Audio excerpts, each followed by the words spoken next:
cerpen saya yang pertama nih yang terbaik, setelah itu jelek semua Ustaz. Ya cuma ini tok yang baik. Ini saya baca spesial untuk Anda. Judulnya Gus Ja'far.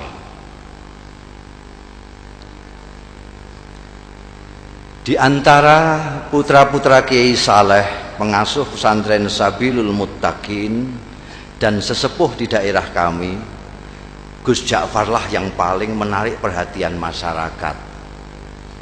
Mungkin Gus Ja'far tidak sealim dan sepandai saudara-saudaranya, tapi dia mempunyai keistimewaan yang membuat namanya tenar hingga keluar daerah.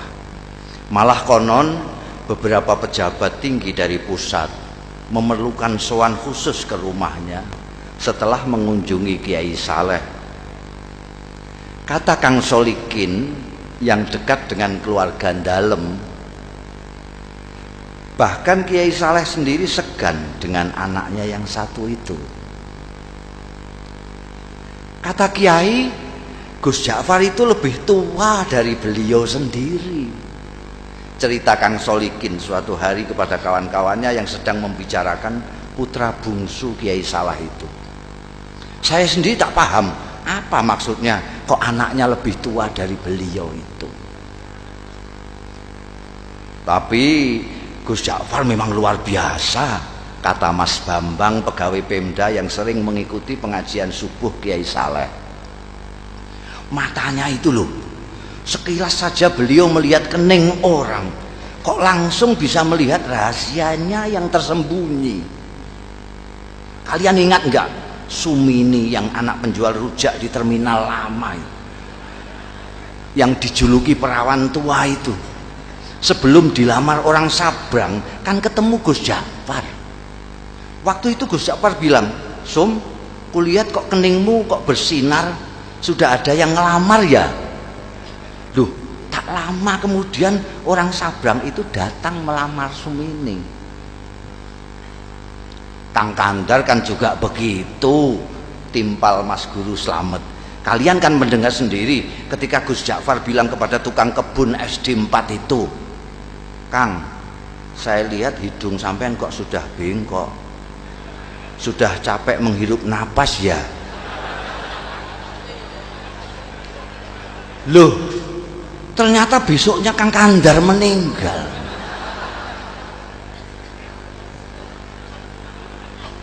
Ya, waktu itu saya pikir Gus Ja'far hanya berkelakar, sahut Ustadz Kamil. Nggak taunya beliau sedang membaca tanda pada diri Kang Kandar. Saya malah mengalami sendiri, kata Lek Salamun pemborong yang dari tadi sudah kepengin ikut bicara. Waktu itu tak ada hujan, tak ada angin, Gus Ja'far bilang kepada saya, "Wah, saku sampean kok mondol-mondol, dapat proyek besar ya?" Padahal saat itu saku saya justru sedang kempes-kempesnya.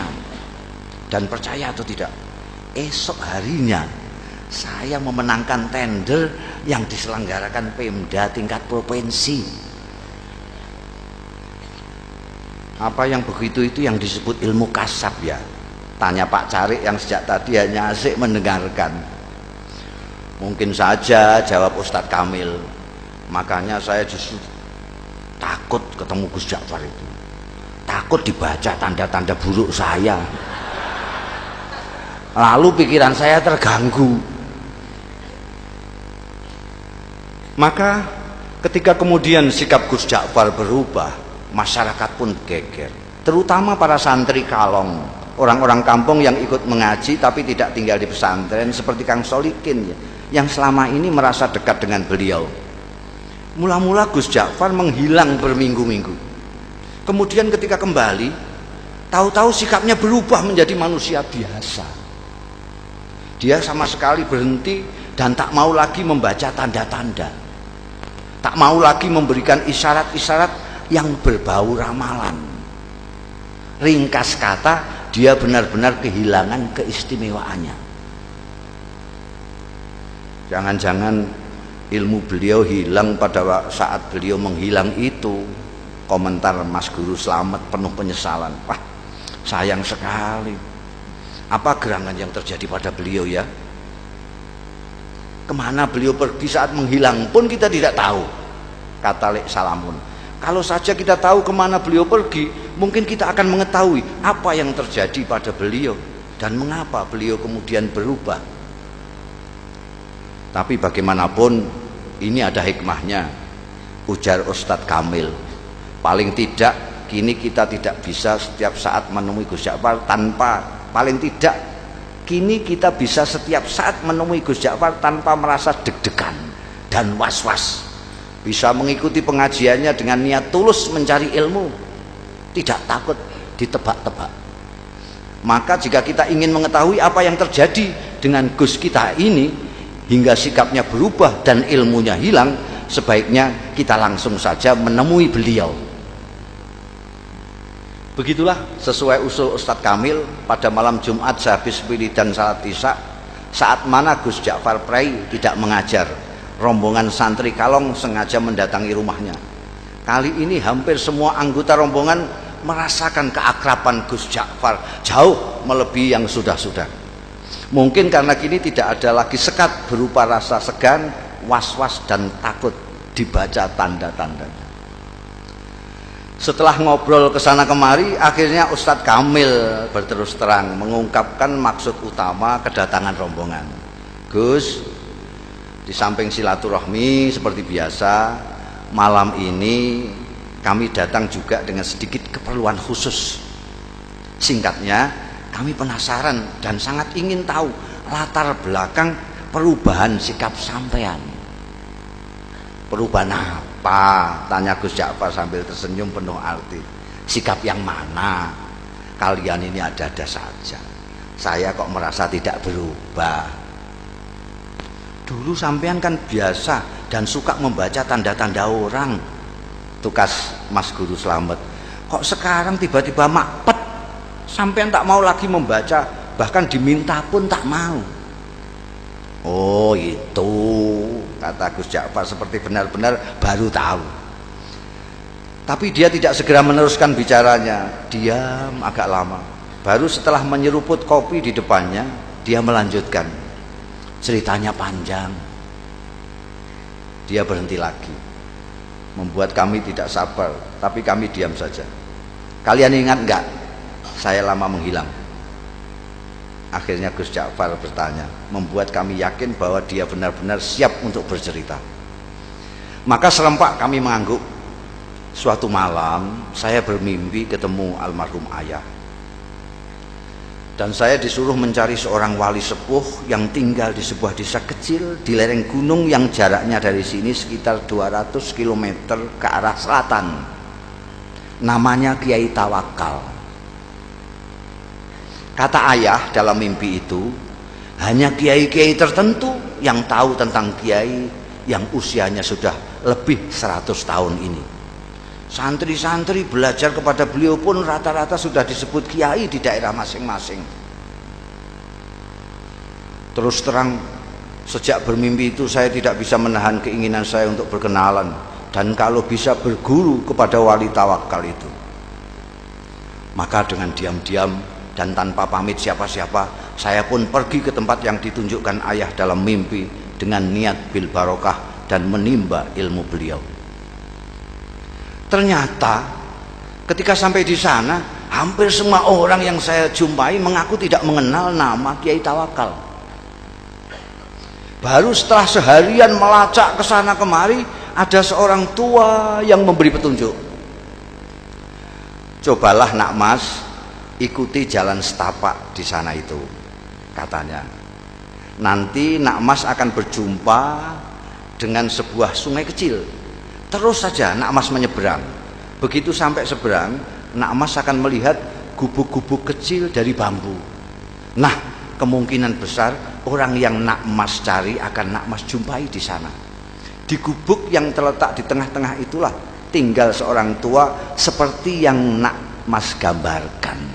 Orang sini memanggilnya Mbah Jogo. Barangkali itulah yang nak mas sebut kiai siapa tadi? Kiai Tawakal. Ya, Kiai Tawakal. Saya yakin itu orangnya, Mbah Jogo.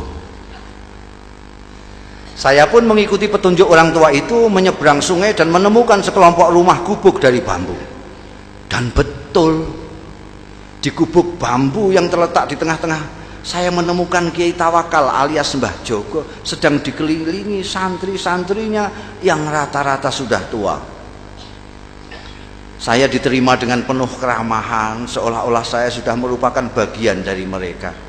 Dan kalian tahu, ternyata penampilan Kiai Tawakal sama sekali tidak mencerminkan sosoknya sebagai orang tua. Tubuhnya tegap, wajahnya berseri-seri, kedua matanya indah memancarkan kearifan. Bicaranya jelas dan teratur, hampir semua kalimat yang meluncur dari mulutnya bermuatan kata-kata hikmah. Tiba-tiba Gus Ja'far berhenti, menarik napas panjang, baru kemudian melanjutkan. Hanya ada satu hal yang membuat saya terkejut dan terganggu. Saya melihat di kening beliau yang lapang ada tanda yang jelas sekali, seolah-olah saya membaca tulisan dengan huruf yang cukup besar dan berbunyi ahli neraka. Astagfirullah. Belum pernah selama ini saya melihat tanda yang begitu gamblang.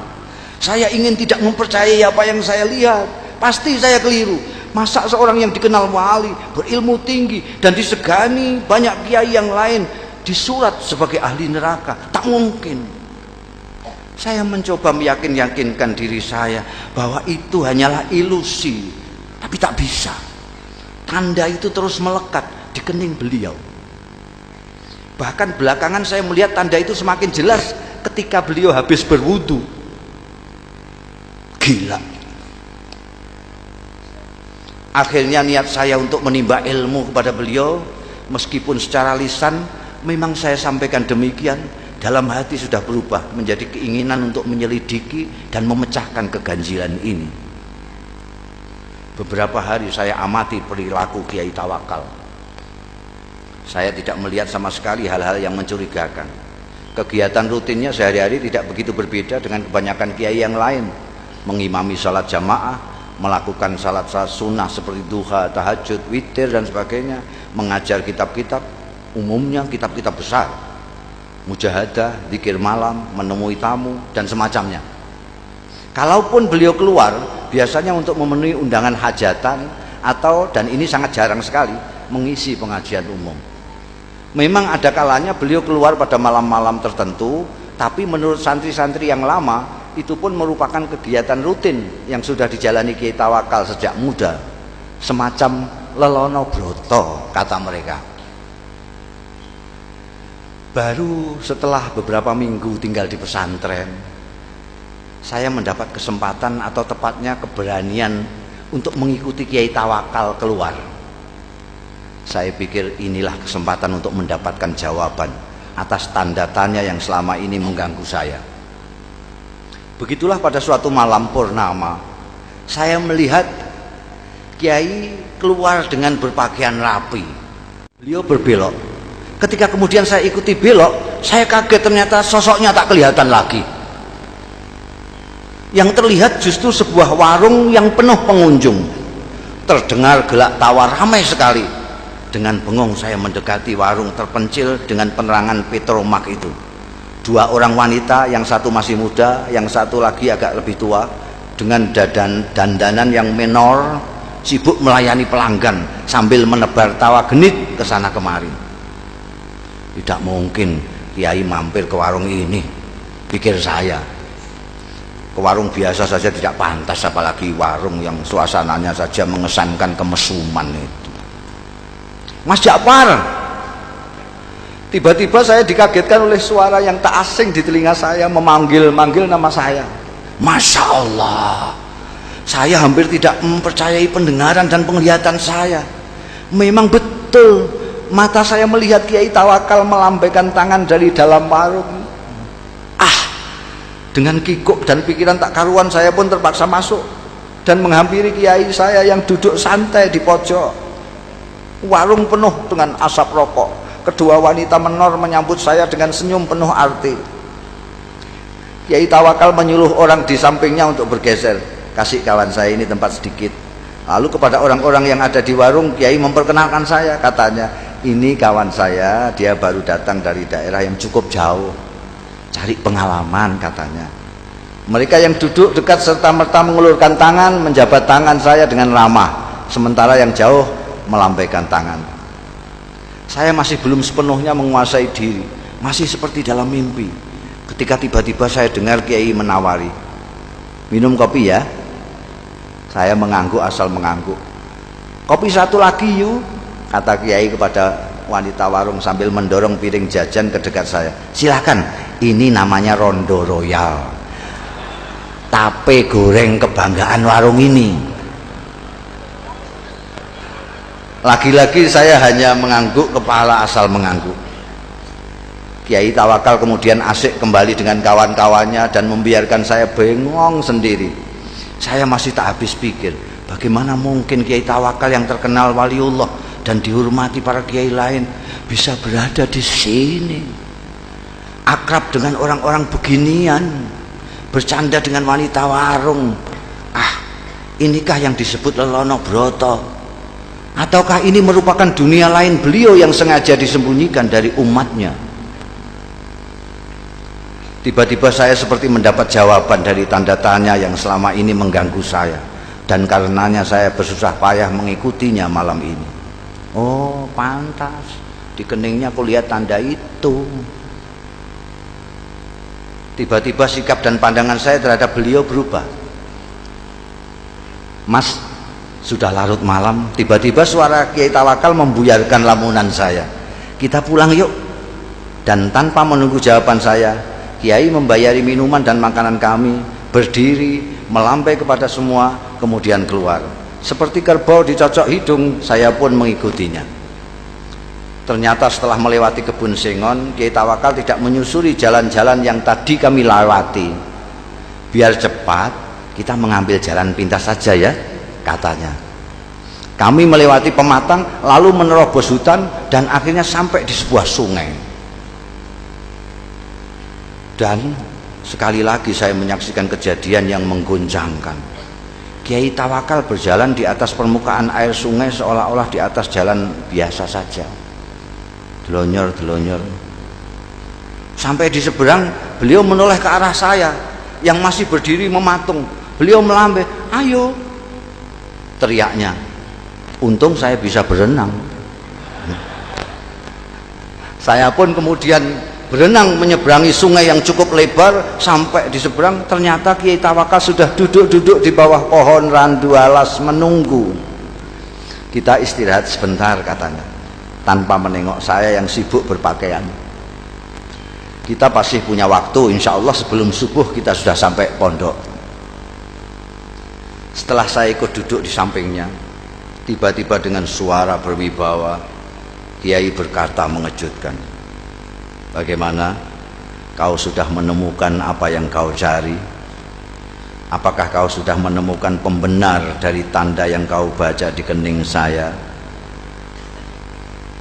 Mengapa kau seperti masih terkejut? Apakah kau yang mahir melihat tanda-tanda menjadi ragu terhadap kemahiranmu sendiri? Dingin air sungai rasanya semakin menusuk mendengar rentetan pertanyaan beliau yang menelanjangi itu. Saya tidak bisa berkata apa-apa. Beliau yang kemudian terus berbicara, anak muda, kau tidak perlu mencemaskan saya hanya karena kau melihat tanda ahli neraka di kening saya. Kau pun tidak perlu bersusah payah mencari bukti yang menunjukkan bahwa aku memang pantas masuk neraka. Karena pertama, apa yang kau lihat belum tentu merupakan hasil dari pandangan kalbumu yang bening. Kedua, kau tak akan tahu sebagaimana neraka, surga, aku adalah milik Allah. Maka terserah kehendaknya, apakah ia mau memasukkan diriku ke surga atau ke neraka. Untuk memasukkan hambanya ke surga atau neraka, sebenarnya lah ia tidak memerlukan alasan. Sebagai kiai, apakah kau berani menjamin amalmu pasti mengantarkanmu ke surga kelak? Atau kau berani mengatakan bahwa orang-orang di warung yang tadi kau pandang sebelah mata itu pasti masuk neraka? Kita berbuat baik karena kita ingin dipandang baik olehnya. Kita ingin berdekat-dekat dengannya. Tapi kita tidak berhak menuntut balasan kebaikan kita darinya. Mengapa? Karena kebaikan kita pun berasal darinya. Bukan begitu? Bukan begitu. Aku hanya bisa menuntut. Sementara Kiai Tawakal terus berbicara sambil menepuk-nepuk punggung saya. Kau harus lebih berhati-hati bila mendapat cobaan Allah berupa anugerah. Cobaan yang berupa anugerah tidak kalah gawatnya dibanding cobaan yang berupa penderitaan. Seperti mereka yang di warung tadi, kebanyakan mereka orang susah. Orang susah sulit kau bayangkan bersikap takabur atau ujub, atau sikap-sikap lain yang cenderung membesarkan diri sendiri. Berbeda dengan mereka yang mempunyai kemampuan dan kelebihan. Godaan untuk takabur, sombong dan sebagainya itu datang setiap saat. Apalagi bila kemampuan dan kelebihan itu diakui oleh banyak pihak. Malam itu saya benar-benar merasa mendapatkan pemahaman dan pandangan baru dari apa yang selama ini sudah saya ketahui. Ayo kita pulang. Tiba-tiba Kiai bangkit. Sebentar lagi subuh. Setelah sembahyang subuh nanti kau boleh pulang. Saya tidak merasa diusir. Nyatanya memang saya sudah mendapat banyak dari Kiai luar biasa ini. Ketika saya ikut bangkit, saya celinguan. Kiai Tawakal sudah tak tampak lagi. Dengan bingung saya terus berjalan. Ku dengar azan subuh berkumandang dari sebuah surau, tapi bukan surau bambu kami. Seperti orang linglung, saya datangi surau itu dengan harapan bisa ketemu dan berjamaah salat subuh dengan Kiai Tawakal. Tapi jangankan Kiai Tawakal, orang yang mirip beliau pun tak ada. Tak seorang pun dari mereka yang berada di surau itu yang saya kenal.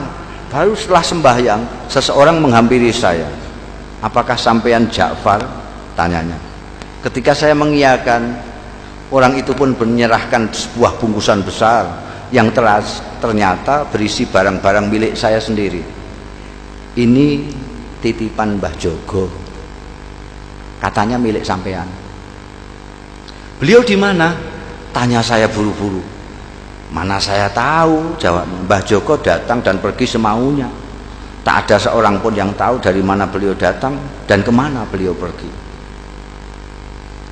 Begitulah ceritanya. Dan Kiai Tawakal alias Mbah Joko yang telah berhasil mengubah sikap saya itu tetap merupakan misteri. Gus Ja'far sudah mengakhiri ceritanya, tapi kami yang dari tadi suntuk mendengarkan masih diam tercenung sampai Gus Ja'far kembali menawarkan sungguhannya. Monggo, monggo, tidak. Wassalamualaikum warahmatullahi wabarakatuh.